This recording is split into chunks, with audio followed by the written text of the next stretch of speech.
Broadcasting from the business capital of the world, this is the Podcast Business News Network. I am so glad we're going to talk about this topic today because it affects most of us. Most of us. I wonder if it affects people in Florida.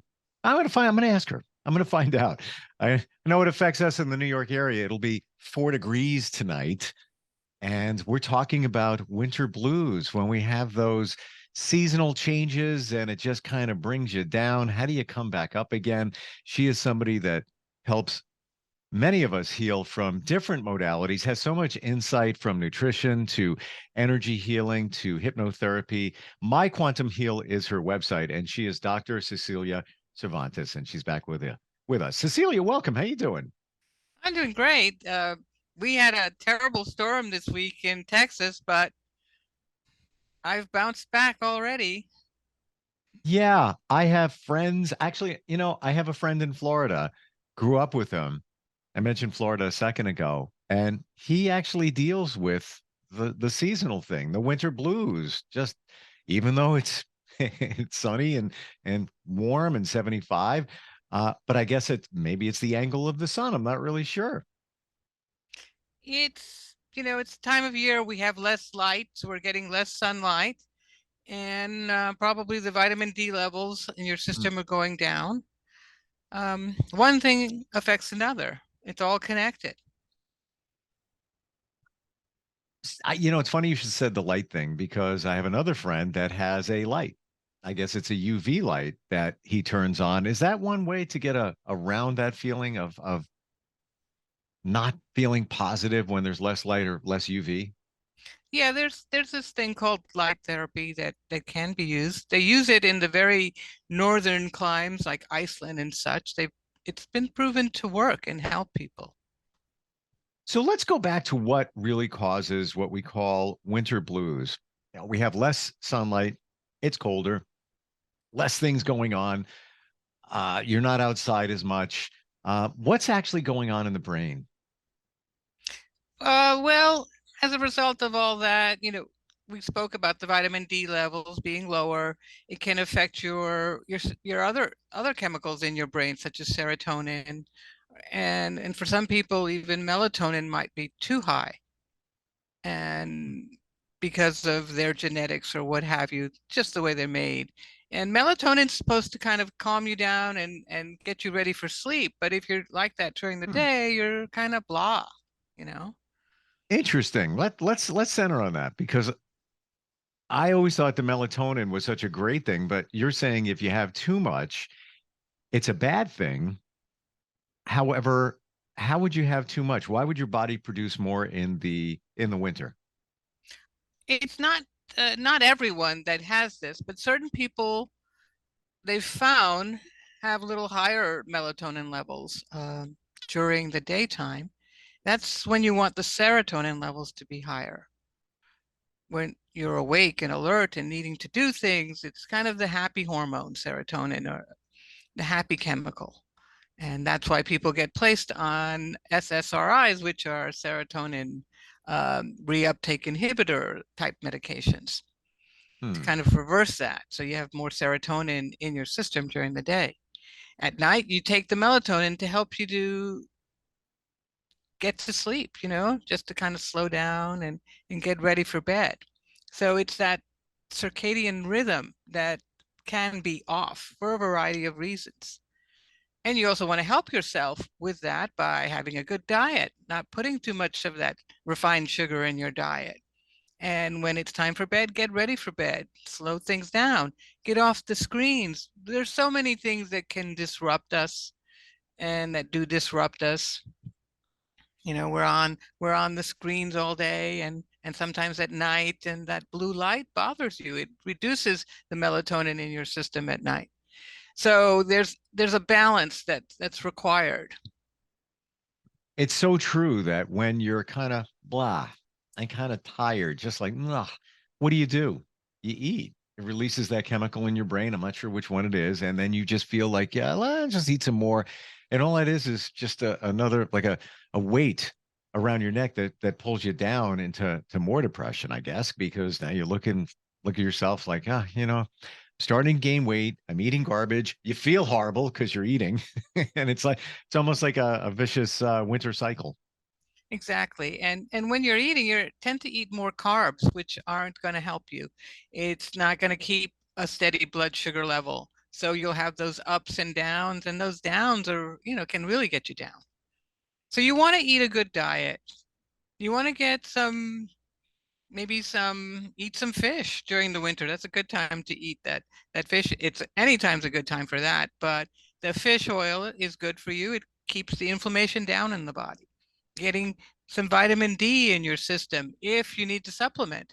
You can have vitamin D levels tested through the lab, through your doctor's office to see if they're low. If they're low, then go ahead and ask your doctor about supplementing. In the morning, what you want to do, what is a good idea to do to help your circadian rhythm, is to go out in that morning light, that early morning light, and look at the light. That helps to set that clock for you. Hmm. And then maybe at night, at twilight, go out again and watch that twilight light start to reduce. It'll help the rhythm. We aren't helped by the fact that they change our clocks, in the fall and in the spring, fall back, spring forward. That kind of screws up our clock. I always wondered what, and there was legislation to, and I forget where it left. Was it the Senate this past year where they were just going to leave it be and stop with the changes? And there was a lot of people, lawmakers on board for that. So I don't know where we left off with that. But yeah, that kind of screws you up. It It, definitely it does. messes you up. They don't do it in Arizona, and they're happy about it. Hmm. Yeah, something to be said there. And I think other countries as well, they don't do it. Yeah, it So, just, yeah. in terms of diet, just going to pivot for a moment here. And we've talked about inflammation before and eating foods that are not good for you or don't agree with you causes what's caused inflammation. Um, might not be exactly what you're thinking in terms of like I'm bloated, inflammation. Um, there's all different forms of it in your body. How can you detect that you have that inflammation? Is it a blood test? Can it be found? Where I'm going here is how do you know what you're eating is not the right thing for you? Well, it's sometimes it can be difficult to detect. We do some certain levels in the blood, and it may or may not be that high, depending on how bad your inflammation is. The thing is that what you should eat and you shouldn't eat. You know what's good and what's not. Reduce the carbs. Keep it simple. Reduce those carbs that don't give you any nutrition.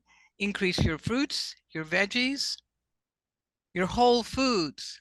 Get good protein in your body. Avoid fried things and other things that you know are bad for you. You're going to feel it in your body because you may have those aches and pains. That's inflammation. Hmm.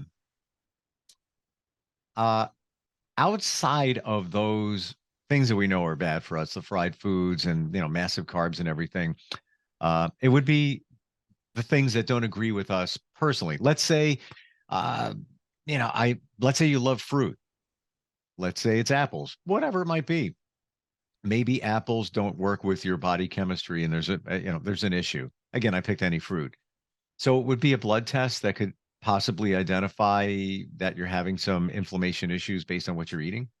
You can have a food allergy test done. Okay. You can check that. You can check IgA level of food allergy tests. There are different ways to do it. And if those foods don't work well with you, you can have some symptoms as a result of that. It could be the gluten also. If you're getting Mm. too much gluten, or if you have some gluten sensitivity. There's so many things to think about. We often forget about gluten, but I heard recently that 99% of the population has some issue with gluten. Something. Well, gluten has been the gluten in wheat and such has been altered. That's the genetically modified foods, that it's genetic modification, so that they put higher gluten in wheat and things like that, so that it does affect us. So the grains that have wheat or have gluten are barley, rye, and wheat. And if they're genetically modified, they have higher levels of gluten. What? Okay, so it's the when they're genetically modified, that's what ups the gluten level.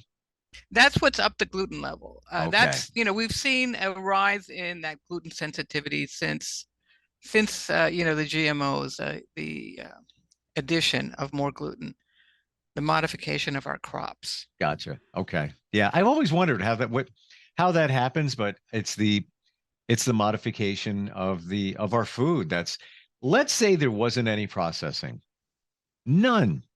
Perfect world. You're going to have wheat. Gluten's going to be in it. Would there be a lot less gluten sensitivity in our world? Yes, and I've spoken with people who've traveled to Europe. They've eaten wheat products there, and they don't get the same reaction because they don't have that in their foods there Hmm. in France and such. So Sure. they could see a difference in how they react to foods Well, where there's not that GMO.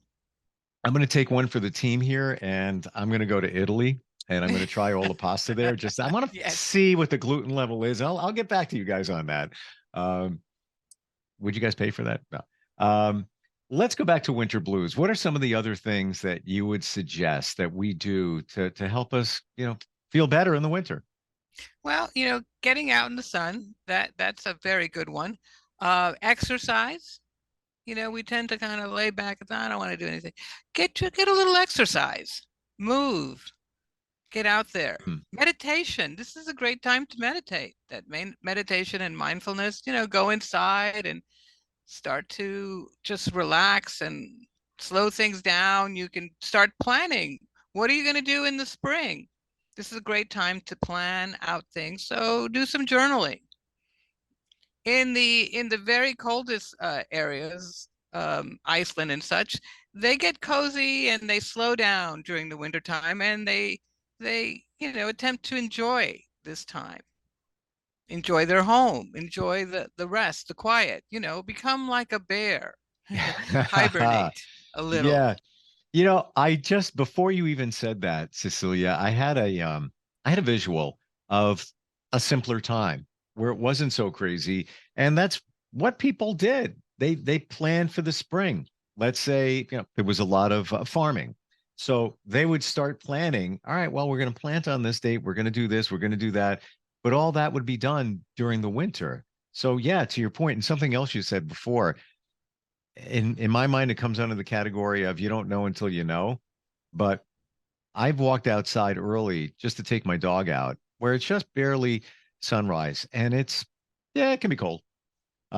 Many times I'm still half asleep, so the cold doesn't really register in me yet, which is a bonus. But what a peaceful time. Just looking around. It's like, wow, okay, that's good. Winter's not that bad. And the same thing late afternoon, early evening, if you go out, just to just to be in nature. But that's one thing we've said before, to be grounded, to get back to nature. There's a reason people say back to nature. I'm going out into the woods because it makes you psychologically feel better. Right. And get comfortable with the seasonal cycles. There's a cycle for everything. For every time there is a season, right? For everything that we do, we just become a little more seasonal. Become in tune with the world and the seasons, the day and the night. That's the rhythms that we run by. To get back to our rhythms, the circadian rhythm, you made some suggestions. What about taking a nap during the day? If you're able to do that, is that a good idea? It's fine if you need that nap, go ahead and take it, but don't make it more than 90 minutes, an hour maybe, or 20, or, don't make it more.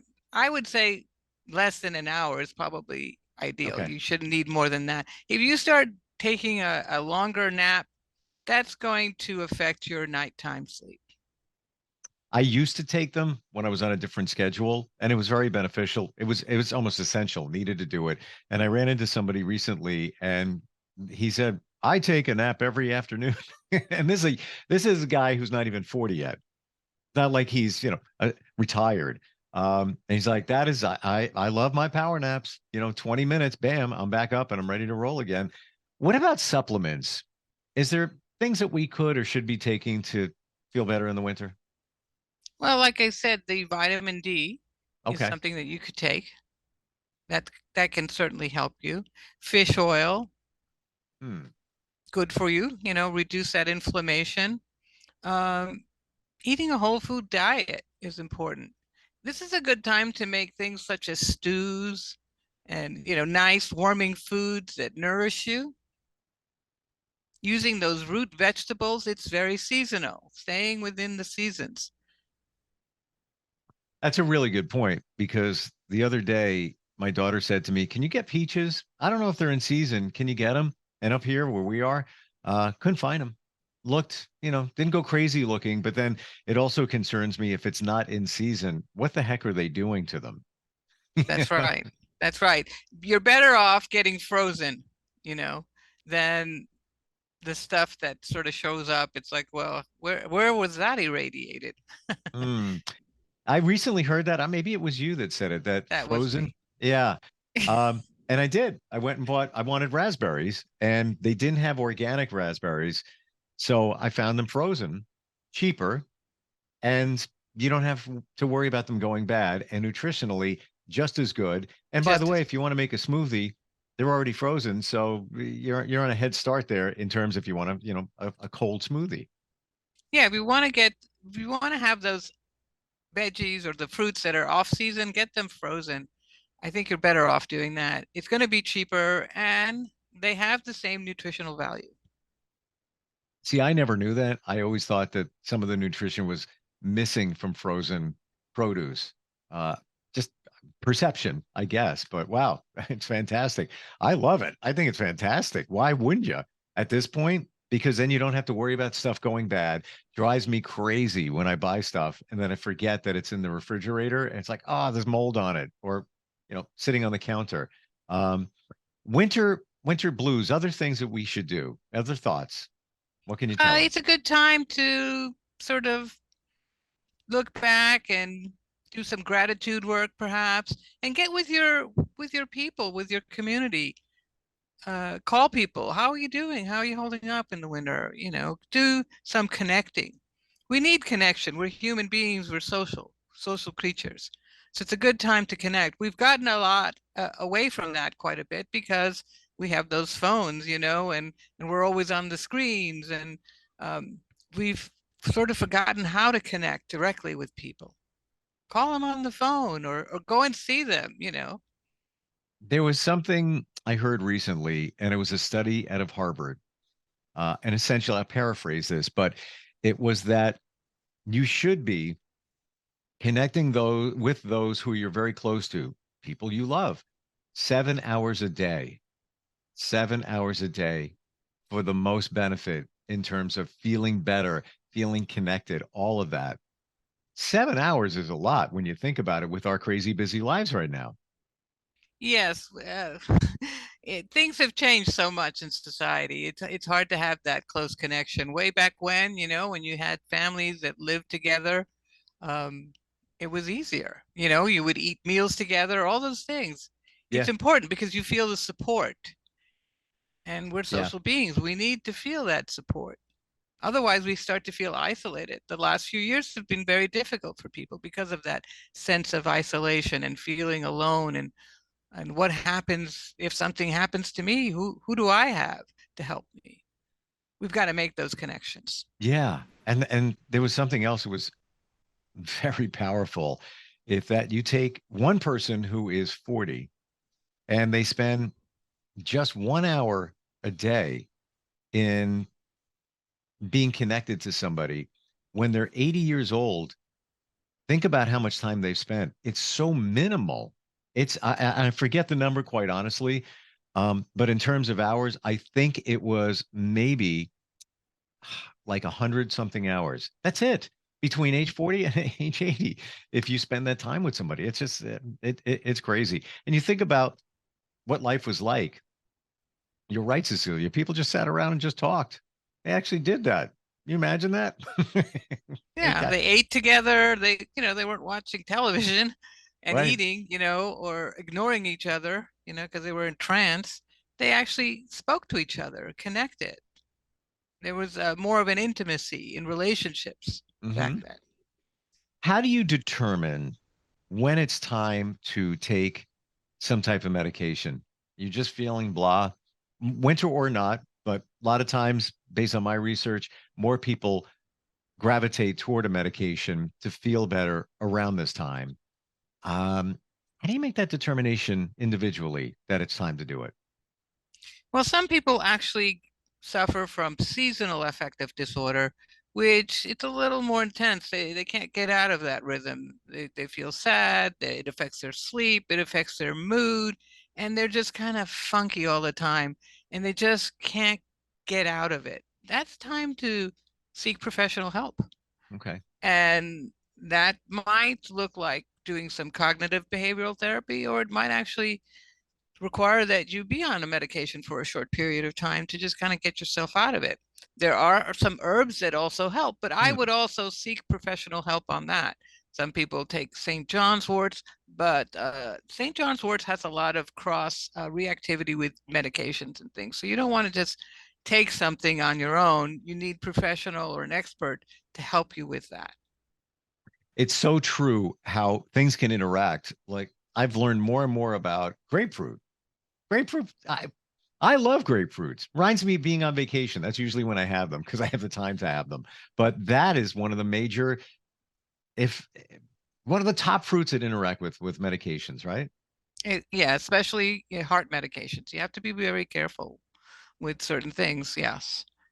So always ask the professional, Sure. the actual professional, not the internet quote unquote professional. Yeah, that's a bad thing sometimes, especially when you Google your symptoms and all it does is lead to anxiety most of the time as you're trying to trickle through as to what things are. I will say this though, drug interactions, from what I've heard, it's actually pretty good in terms of a baseline for figuring out if you're taking this or you're thinking of taking that together and you don't want to have some kind of interaction. Again, we're not doctors. Well, you are. But disclaimer, consult your doctor. Is it okay for, to check the internet on interactions? Well, if you go to a professional site like drugs.com, Okay. go to a professional site, not to some little article or what have you. Yeah. That's what I mean. I use that to look things up, and that's a professional, pharmaceutical site. So that's what you want to do.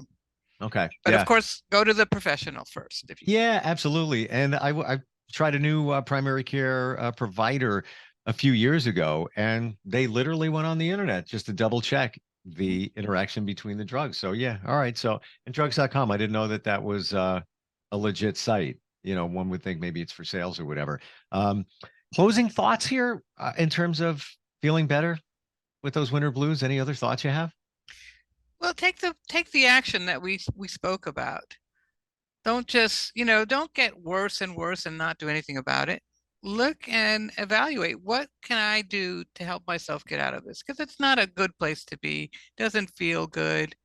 There are things you can do and take action to do those things. Look at your diet, look at your activity, look at your mindset. Do some meditation, go within or call some friends and talk to someone. Connect. And if you need to, talk to a professional, make an appointment. Sure. It's so easy to go down the rabbit hole where, everything's a habit. We're all programmed to do the same thing all the time. So if you get in that mindset of like, oh, blah, hold out, first of all, that's the worst thing you can do is complain because you're just setting yourself up for more negativity. And are you really going to feel better? No, definitely not. No. I know that you're available, myquantumheal.com.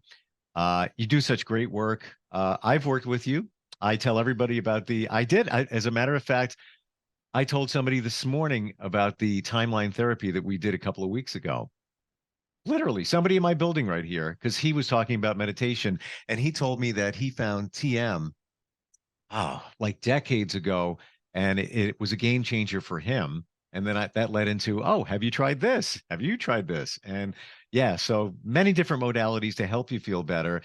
And maybe there's something else going on. You got winter blues. Maybe it's not just the winter. Maybe there's something else there that you need to look at. And that's your job to figure that out at myquantumheal.com. Cecilia, always great talking with you. And I got to go because I got to turn up the heat. Turn up the heat. And don't forget to look at the sun going down tonight. Yeah, absolutely. And I'm not kidding. It's actually cold in here. It's a cold snap coming through, but yeah, yeah. Be positive. Really, that's what it comes down to. Yeah. Look forward next time we get a chance to talk. Okay. Have a great week, Steve. You too. MyQuantumHeal.com, and we're coming right back.